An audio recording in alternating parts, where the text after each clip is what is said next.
본의 아니게 무리를 일으켜서 죄송합니다. 전에는 뭐 주차 때문에 이런 일이 전혀 없었는데 오늘 뭐 날이라고 주일날이라고 이렇게 참 또 부끄러운 일을 그렇게 만나게 돼서 참 우리 성도 여러분들께 참 먼저 제가 죄송스러워요. 너무 그래도 이 아파트와 더불어서 이렇게 참 평화롭게 지냈는데 이번 주차 문제가 이렇게 불거질 줄은 몰랐어요. 그리고 또 이것도 처음이라서 너무 제가 좀 당황스럽기도 하고 먼저 우리 여러분들에게 죄송스러운 마음 참 금할 길이 없습니다. 좀 죄송합니다. 제가 부도덕한 그런 소치라라고 제가 말씀드릴게요. 오늘 뭐 구유명절을 맞이해서 우리 사랑하는 성도들 또 자녀들이 이 시간 함께 했고 또 이렇게 함께하지 못한 우리 분들도 좀 있습니다만 오늘 이 본문을 통해서 우리가 다시 한번 마음에 솟아나는 제사를 드리라 라는 말씀의 제목을 가지고서 말씀을 전하고자 합니다. 이번 태풍 흰남노로 인해 가지고 부산 지역에 많은 피해가 있으리라는 그런 예상을 깨고 경북, 포항, 울산 일대에 아주 많은 피해가 그렇게 일어나는 것으로 보여집니다. 특별히 또 이렇게 아파트에 사시는 분들이 또 지하 주차장에 차를 이렇게 빼러 갔다가 그렇게 참 이렇게 죽임을 당하고 어려운 일을 그렇게 만난 분들에 대해서는 참 마음 아프다라는 그런 표현밖에 할 수 없는 그러한 일들이 있었음을 보게 됩니다. 참 이런 희생을 당하고 참으로 이렇게 죽임을 당하는 이런 안타까운 일들, 이번에도 보니까 또 뭐 인재 아닙니까? 아파트 구조가 어떻게 생겼든 또 차를 빼라고 방송을 또 그렇게 아파트에서 했다고 해요. 그래서 많은 사람들이 차를 내려갔다가 그렇게 어려움을 당하고 심지어는 그렇게 죽임을 당하는 모습을 볼 때 참 마음이 너무너무 아프다 그런 생각을 갖지 않을 수가 없습니다. 또 유족이나 어느 한 어머니가 그렇게 아들을 살리기 위해서 그 차에서 그 아들을 먼저 내보내고 그렇게 아들만을 그렇게 살리기 위해서 그렇게 행했던 그런 일들이 참 아이러니하게도 어머니는 살고 그 아들 되는 중학생 되는 아들이 그렇게 죽임을 당하는 그런 안타까운 사실도 우리가 뉴스 보도를 통해서 그렇게 볼 수가 있었습니다. 이 어머니는 아들만이라도 살리기 위해서 취한 행동이 공교롭게도 어머니는 살고 아들은 그 밀어닥친 수모를 피하지 못하고 그렇게 죽음을 맞이하는 안타까운 사연들이 우리에게 들려졌을 때 참 눈시울이 뜨거워지는 그러한 마음을 그렇게 느꼈습니다.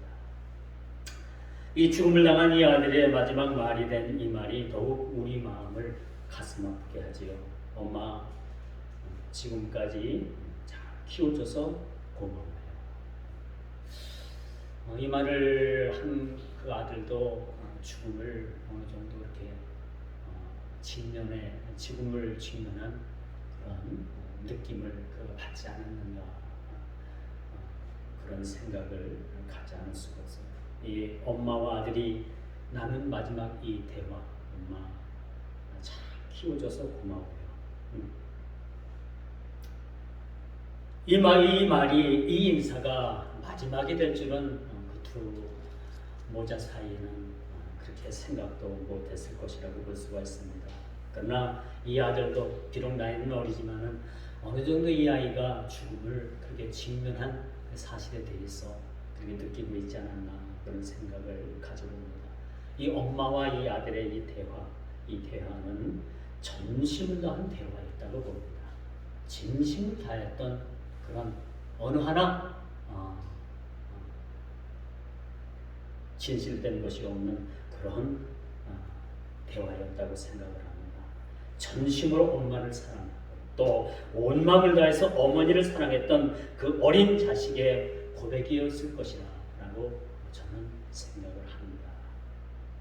여러분, 사랑하는 연인들도요, 오래 그렇게 교제를 나누고 사귀다 보면 그런 권태기라는 것이 있다고 해요.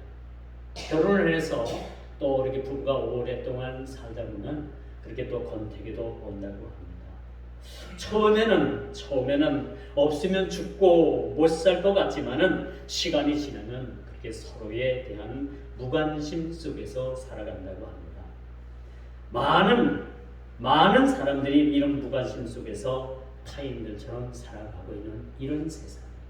오늘 본문 말씀도 보니까 이제 이스라엘 백성들이 하나님께 그렇게 제사를 드리기 위해서 헌금을 가지고 나올 때 그들은 최상의 것을 가지고 나왔습니다. 많은 것을 가지고 나왔습니다. 그런데 하나님께서 그 예물을, 그 재물을 받지 않겠다라고 그렇게 말씀을 합니다. 심지어는 그 재물이 너무나도 가정스럽고 더 이상 가져오지 말라. 나는 더 이상 이 재물을 받지 않겠다라고 그렇게 하나님께서는 선지자 이사야의 입을 통해서 그렇게 말씀하고 계시는 모습을 볼 수가 있습니다. 오늘 본문의 말씀은요, 이스라엘과 하나님과의 관계는 뗄래야 뗄 수가 없는 그런 언약의 관계였습니다.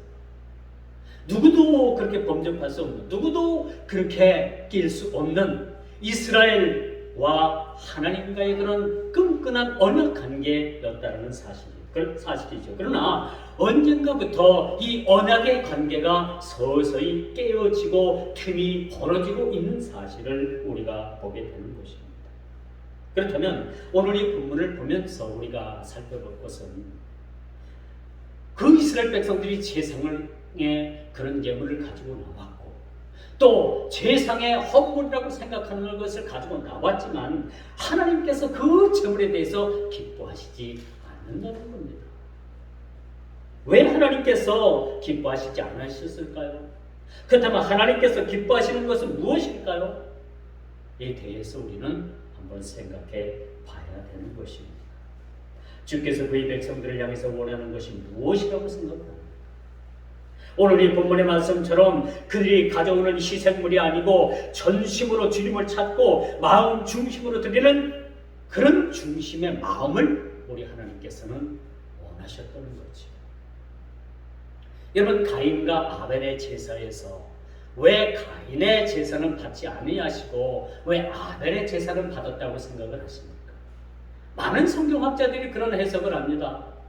아벨의 제사는 피의 제사였고 가인의 제사는 곡식의 제사였기 때문에 이 하나님께서는 그런 짐승의 제사, 피를 흘리는 제사, 기름을 그렇게 태우는 제사를 더 원하셨기 때문에 아벨은 이 제사의 방법을 너무나도 잘 알고 있었기 때문에 그 아벨의 제사를 받으신 것이라고 그렇게 해석을 하는 많은 주석가들도 있습니다.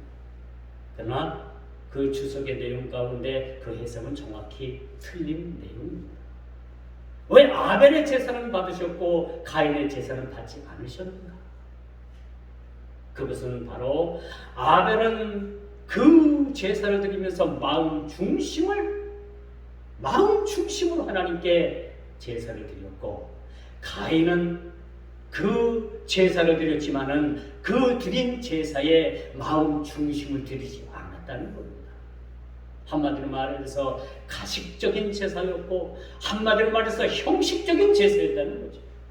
아벨은 온 마음과 정성을 다해서 하나님께 드려진 제사를 받으십니다. 그게 정확한 해석입니다. 하나님께서는 여러분들이 드려지는 그런 헌금의 액수에 그렇게 관심을 갖지 않으십니다. 얼마를 드렸느냐, 얼마나 많은 예물을 가지고 나왔느냐가 그것이 하나님의 관심이 아니라 하나님께서는 그 예물을 통해서 드려지는 그 마음의 중심, 내가 진짜 진정 내가 나를 사랑하는 마음으로 이 예물을 드렸느냐, 그것을 주님께서는 보고 계시는 거죠. 여러분, 이스라엘은 마음에 없는 헌물을 드림으로 인해서 그 드리는 예물이 주님께는 가증한 것들이 되고 말았다고 오늘 이사야 선지자는 그렇게 백성들을 향해서 책망을 하죠. 여러분, 미가서 1장 7절을 보니까 여호와께서 천천의 수양이나 만면의 강수 같은 기름을 기뻐하실까? 내 허물을 위하여 내 마다들을, 내 영혼의 죄를 인하여 내 몸에 열매를 드릴까? 여기에 대한 물음의 해답이 바로 미가 선지자가 바로 8절에 그렇게 해답을 우리에게 주고 있습니다. 그것은 사람아, 주께서 선한 것이 무엇임을 내게 보이셨나니 여호와께서 내게 구하시는 것이 오직 공의를 행하며 인자를 사랑하며 겸손히 내 하나님과 함께 행하는 것이 아니냐라고 그렇게 말씀해 주고 있습니다. 하나님께서 원하시는 제사, 하나님께서 이스라엘 백성들을 향해서 그렇게 원하시는 것이 무엇인가라는 것을 선지자 입을 통해서 우리에게 가르쳐 주고 있습니다. 여러분, 손에 든 헌물의 액수와 가치와 종류가 하나님을 기쁘시게 되는 것은 아닙니다. 물론 엄선된 예물, 물론 정성된 예물을 하나님께서 기뻐하시지만 하나님께서는 그보다도 그 액수보다도 그 종류보다도 그 가치보다도 더 귀하게 여기시는 것이 무엇이냐? 바로 그것은 그 사람의 마음 중심을 보신다는 거죠. 어떤 마음을 드리느냐? 진짜 마음을 들여서 그렇게 사랑하는 마음으로 그렇게 드리는 제사를 하나님께서는 보고 계신다는 거예요. 여러분, 신앙생활에 있어서도 여러분, 신앙생활은 한 단어입니다. 신앙 따로 생활 따로 떼어서 따로 떼어진 단어가 아니고 신앙생활은 하나입니다. 신앙 따로 생활 따로가 된다면 그것은 아주 정확하게 신앙생활에 실패가 올 수가 있습니다. 여러분, 우리 그리스도인들은요, 신앙생활은 한 단어입니다. 신앙생활, 신앙 따로 생활 따로가 아닌 거죠. 신앙생활입니다. 구약의 이스라엘 백성들은요, 아주 정교한 예배와 제사를 의식을 가지고 있었어요. 여러분, 레위기를 읽으면요, 제사법에 대해서 나와요. 제사에 대해서 5대 제사, 4대 제사, 이 제사법에 대해서 레위기는 전체를 할애한 것이 이 제사법입니다. 이스라엘 백성들은 제사에 대해서 너무나도 정확하게 잘 알고 있었습니다. 이 제사가 얼마나 중요한가 하면은 레위기 전체를 통해서 이 제사법에 대해서 할애할 정도로 그렇게 제사법에 대해서 그렇게 쓰여지고 있음을 우리가 보게 됩니다. 그러나 이스라엘 백성들은 이렇게 정확한 제사, 하나님께서 기뻐하시는 제사, 이런 제사를 처음에는 너무나도 잘 알고 너무나도 정확하고 하나님께서 기뻐하시는 제사를 드렸습니다. 그러나 시간이 지나면서 형식이 내용을 그렇게 잠식시켰다는 거예요. 모든 형식이, 모든 내용이 그렇게 본연의 뜻에서 벗어났다는 사실을 그들은 몰랐다는 것입니다. 이 본문이 쓰여질 때는 주전 8세기에 이 말씀이 쓰여졌습니다. 이 말씀이 쓰여지면서 이 성전 예배를, 성전에서 드려지는 이 예배를 어떻게 이사야 선지자가 비판하고 있는가라는 것을 오늘 10절에서 20절까지 아주 정확하게 우리들에게 그렇게 말씀해 주고 있습니다. 하나님께서는 어떤 제사를 받으실 것이며 하나님께서는 어떤 제사를 이렇게 식상했고 더 이상 그 예물을 가져오지 아니하고, 이제 이스라엘 백성들은 예물을 가지고 하나님 앞에 나왔지만은 그들이 하나님 성전 안에 들어와서 그렇게 하나님을 만나지 못하고 성전의 뜰만 밟고 돌아갈 뿐이라고 그렇게 말씀해 주고 있는 사실에 대해서 우리는 깊이 이 말씀을 받아들일 필요가 있다고 말씀드릴 수가 있겠죠. 결국 이스라엘은 본질이 아닌 비본질을 붙잡게 되는 거죠. 예배 형식도 이렇습니다. 예배의 내용마저도 그들은 잃어버렸습니다. 그들은 가장 좋은 것을 가지고 하나님 앞에 나온다고 했지만은, 가장 좋은 것을 하나님 앞에 드린다고 했지만은, 하나님께서는 그 예물을 식상히 하는 것. 더 이상 가져오지 말라. 이것을 가져온 것이 나에게는 너무나도 가증한 일이고 내가 참지 못하는 일이고 더 이상 내가 참지 못하겠다 라고 그렇게 선포하신 사실을 우리는 깊이 이 말씀을 살펴봐야 이스라엘 백성들은 알맹이를 버렸어요. 알맹이를 버리고 쭉정이를 붙잡고 있는 겁니다.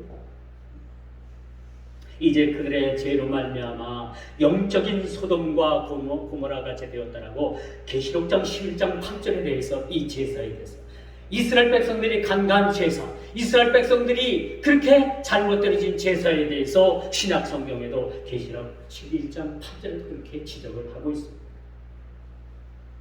오늘 13절에서 15절의 말씀이 어떤 내용이에요?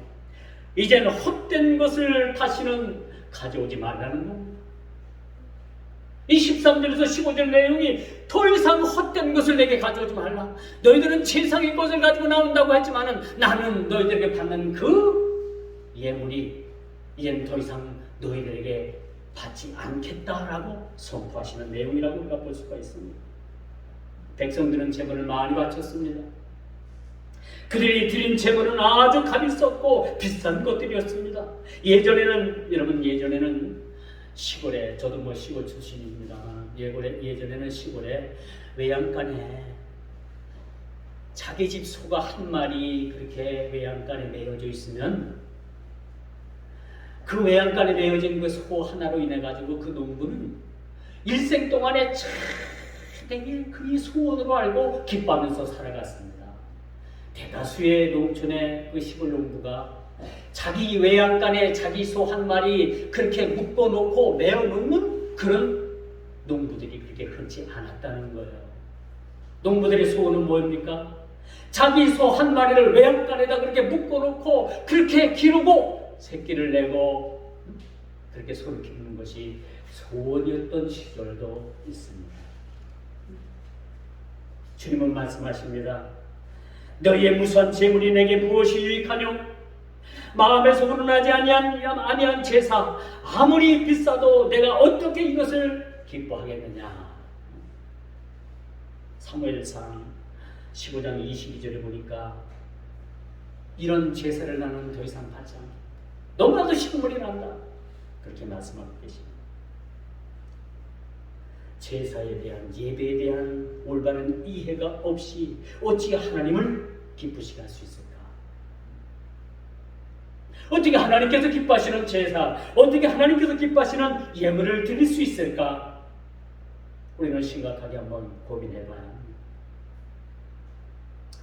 여러분, 이스라엘 백성들은 제물을 드리는 것으로 의무를 다했다고 생각을 했습니다. 그들은 법에 따라 드렸고 생명을 상징하는 피를 제단에 뿌려드렸습니다.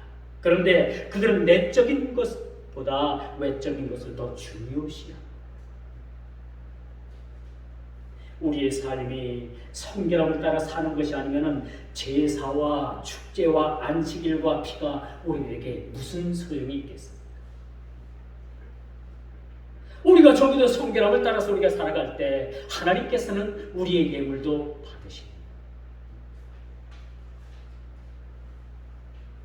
제사는 그 자체가 효력이 있는 것이 아닙니다. 많이 바칠수록 좋은 것이라고 생각하는 것은 착각입니다. 아주 위험한 것입니다. 그런데 어째서 하나님께서는 제사와 제물뿐만 아니라 이제 뭐예요? 그들의 기도도 받지 않겠다라고까지 한 발 더 나가십니다. 너희들이 가지고 있는 제물을 내가 받지 않을 뿐만 아니라 이제 너희들이 내 앞에서 하는 기도, 그 기도까지도 내가 이제는 받지 않겠다. 그렇게 말씀하십니다. 한마디로 기도를 거부하십니다. 기도를 들으시는 걸 거부하십니다. 왜 그럴까요? 피 묻은 손을 들고 기도하는 것을 어떻게 주님께서 받으실 수 있는가? 주님께서 우리의 깨끗한 손을 원하고 계십니다. 깨끗한 손. 그렇죠? 근데 어찌 우리가 이 피 묻은 손을 가지고 하나님 앞에 손을 들어서 기도할 수 있다는가? 이런 기도를 하나님께서 받지 않으시겠다. 왜 그럴까?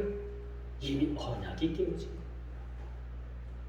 하나님과 이스라엘 백성들이 맺어진 이 언약이 깨졌습니다. 이 언약이 깨졌다면 더 이상 제사가 무엇이 필요할까? 그들이 드리는 제사는 헛되고 가증한 것이 되었다라고 신명기 17장 1절에 말씀합니다. 출애굽기 8장 22절에 대해서 이 가증한 제사에 대해서 그렇게 말해주고 있습니다. 이렇게 하나님의 마음, 이스라엘 백성들에 대해서 이 식상했던 하나님, 이스라엘 백성들에서 이렇게 마음이 상하셨던 하나님, 그렇다면 어떻게 될까요? 오늘 선지자 이사야 선지자는 하나님의 말씀에 그 명령에 그가 그 명령에 따라서 어떻게 이스라엘 백성들에게 말씀하고 계시는가라는 것을 우리가 또 한번 본문 말씀을 통해서 주시할 필요가 있죠. 16절에서 20절입니다.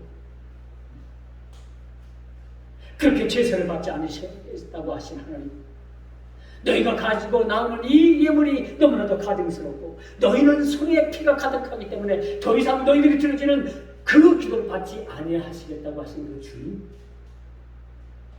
그렇다면 우리가 뭔가 좀 대안이 있어야 될 거 아닙니까? 계속해서 하나님과의 이 반복적인 사실을 가지고 우리가 신앙생활을 할 수는 없지 않습니까? 뭔가가 해결점을 우리가 가지고 있어야 된다는 거죠. 그 바로 그 해결점이 16절에서 20절까지 그렇게 말씀하고 있습니다. 오라, 우리가 서로 변론하자. 한번 이야기 한번 해보자는 겁니다. 대화를 한번 해보자는 겁니다. 어디서부터 그것이 잘못되었고 어디서부터 그것이 꼬여졌고 어디서부터 그것이 굽어졌는가라는 것을 우리가 한번 따져보자는 겁니다. 따져보자는 겁니다.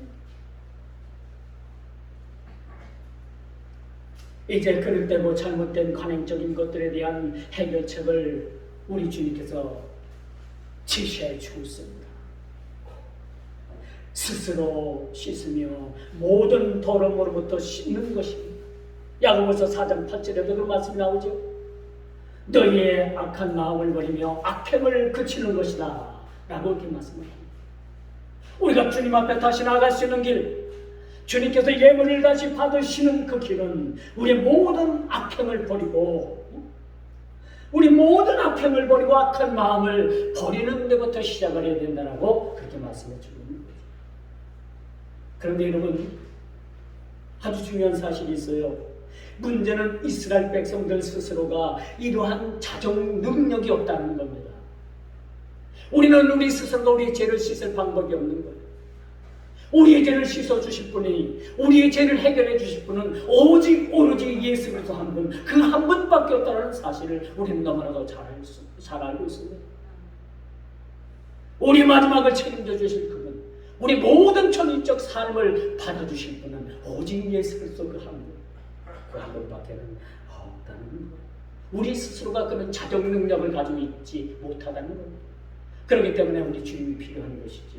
그렇기 때문에 우리 주님께서 주시는 보혈을 통해서 우리가 전 인격적인 삶으로 다시 우리가 변화되고 거듭나게 된다는 사실을 우리가 보게 되는 것입니다. 누가 이 죄의 더러움에서 자신을 성결할 수가 있겠습니까? 저부터도 불가능합니다. 나의 죄를 씻기는 예수의 피밖에 없는, 여러분, 찬송가, 제가 몇 장인지 지금 잘 기억을 못합니다. 우리가 부흥회 때마다 이 찬송가는 아주 빠질 수 없는 레파토리 찬송가를 불러줬던 사실을 우리는 너무나도 잘 알고 있습니다. 여러분, 우리가 계속적으로 악한 길을 걸을 것인가, 아니면 돌이킬 것인가, 선지자는 그들을 고발했습니다. 오늘 본문의 내용은요, 선지자 이사야가 이스라엘 백성들을 고발하는 내용이에요. 고발하는 내용. 이제 그들이 답을 제시해야 합니다. 오늘 21세기를 사는 저와 여러분들이 이 말씀에 대한 답을 우리 스스로가 제시해야 합니다. 그러면 주님은 기꺼이 용서하시겠다라고 말씀해 주는 것입니다. 오늘 우리가 서로 변론하자. 이 대화 가운데 주님께서는 너희들이 돌이키면은, 너희들 모든 악한 마음과 모든 악행을 그치게 되면 내가 너희를 다시 기꺼이 용서하시겠다. 너희의 죄가 죽음 같을지라도 눈과 같이 희어질 것이며 진홍같이 붉을지라도 양털같이 희게 하시겠다는 이 말씀이 사실 우리에게 주어지는 가장 큰 은혜요. 말할 수 없는 하나님의 은혜임을 우리가 깨닫게 되는 것. 이렇게 용서받을 자격도 없는 저와 여러분들을 향해서 용서해 주시겠다는 것. 주홍 같은 그런 피도, 진홍 같은 그 피와 같은 죄도 다 맑게 씻겨 주시겠다는 것. 여기 진홍이라는 말이 나오죠. 이 진홍이라는 말은요, 원어적 의미를 보니까 붉은색을 만드는 벌레가 있었대요. 그런 의미가 있다는 거예요. 붉은색을 만드는 이 벌레, 우리의 죄가 바로 이와 같다는 거죠. 이런 진홍 같은 우리의 죄도 다 양털같이 희게 해주시겠다. 이제 말씀의 결론을 맺을게요. 이제 문제의 해결은 이제 우리가 주님 앞에 나가는 것이라고 했죠. 우리 마음을 돌이키고 우리 모든 행동을 이제 돌이키고, 오늘 본문의 문제를 푸는 키워드가 바로 18절 바로 내용입니다. 여호와께서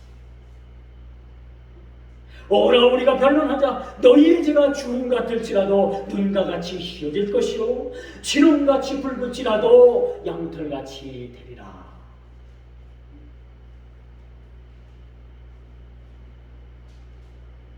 주님께 나아갈 때 우리 형식적이고 가식적이며 마음 중심에서 떠났던 우리 모든 것들을 내놓고 우리 모든 행위를 주님 앞에 내려놓고 고쳐달라 됐어야 됩니다. 애원해야 되는 것입니다. 우리 모든 잘못된 행위들을 우리가 회개해야 되는 겁니다. 변화시켜달라고 우리가 매달려야 하는 것입니다. 히스기야가 여러분 이제 죽을 처지에 놓였을 때 하나님 앞에 이제 금식하고 이 벽을 향해서 그가 무릎 꿇고 하나님 앞에 기도합니다. 그러니까 하나님께서 그의 생명을 살리셔서 15년 동안이라는 그의 삶의 인생의 보너스의 인생을 살게 하셨습니다. 히스기야가 기도함을 말미암아 그 죽을 그 병에서 고침받고 15년이라는 그런 세월을 그가 하나님과 동행하다가 하나님 앞에 남은 사실을 우리는 너무나도 잘 알고 있습니다. 전 인격적인 삶의 변화는 그것단 우리가 지식으로도 불가능합니다. 우리의 노력으로도 불가능합니다. 오직 우리의 전 인격적인 삶의 변화는 그리스도 주께서 우리의 모든 삶을 변화시켜주는 것입니다. 언약을 파괴했던 이스라엘 백성들을 향해서 내가 너희를 고쳐주마, 너희의 상처를 싸매주마, 내가 너희를 다시금 나의 자녀라고 인정해주마, 너희의 예물은 가장 최고급 예물이 되고 너희 드려지는 그런 기름과 너희가 뿌리는 제단에 뿌리는 그 피를 내가 흡족히 받겠노라라고 우리 주님께서 그렇게 오늘 우리가 서로 변론해보자, 서로 한번 대화해보자, 이 문제에 한번 접근해가지고 이 문제를 한번 해결해보자 라는 주의 음성을 우리가 듣게 되는 것입니다. 반드시 우리는요, 반드시 성도는 우리에게 필요한 것은 변화될 것을 우리가 기대하면서 우리도 이스라엘 백성들처럼 하나님의 언약을 그렇게 등한시했고 하나님의 말씀을 경히 여겼고 하나님의 말씀을 심령을 따라 살지 않았고 우리가 어긋난 길로 갔으며 하나님 몸에서 떠났던 저와 여러분들이라는 사실을 우리는 이 시간 기억해야 합니다. 이제는 그것이 문제가 아니라 우리의 행위와 우리 모습이 문제가 아니라 이제 돌이켜 주님께 돌아와 주님께 고침받는 겁니다. 우리의 삶이 변화되는 것입니다. 새 사람 되는 것입니다. 이것을 우리 주님께서 원하고 계십니다. 우리 모두가 다 같이 변화되는 그 자리까지 나가 흡족한 주의 은혜 가운데 살아갈 수 있는 저와 여러분 모두가 다 되기를 주님의 이름으로 축원하면서 말씀을 맺도록 하겠습니다. 기도하십니다. 주님 감사합니다. 귀한 말씀 주시고 이스라엘 백성들과 하나님 관계에서는 그렇게 언약이 파기되었으며 이젠 하나님께서는 그들이 가지고 오는 그런 예물을 더 이상 받지 아니하시며 그들의 모든 가증한 행위로 인해서 참으로 하나님의 마음이 답답하고 하나님께서 보시기에 이스라엘 백성들이 얼마나 참 마음 아픈 그들이었음을 하나님 스스로가 이제는 인지하셨고 그 문제를 해결하기 위해서 오라 우리가 서로 변론하자. 너희의 죄가 죽음 같을지라도 아버지 하나님께서 깨끗하게 해주시겠다고 아버지 하나님 약속해 주셨사오니 오늘 이 우리 모든 믿음의 백성들 위해 함께 주셔서 우리의 죄가 죽음 같을지라도 우리의 죄가 진홍 같을지라도 우리 모든 죄의 문제가 해결되고 돌아갈 수 있는 우리 모든 성도들이 되게 하여 주옵소서. 주님과의 깨어진 관계가 회복되게 하시고 허물어진 관계가 주님한테 회복되게 하시고 무너진 모든 아버지 하나님 관계가 다시 한번 회복되어지는 놀라우신 은혜를 주님께서 베풀어 주시옵소서. 예수님의 이름으로 간절히 기도드리옵나이다. 아멘.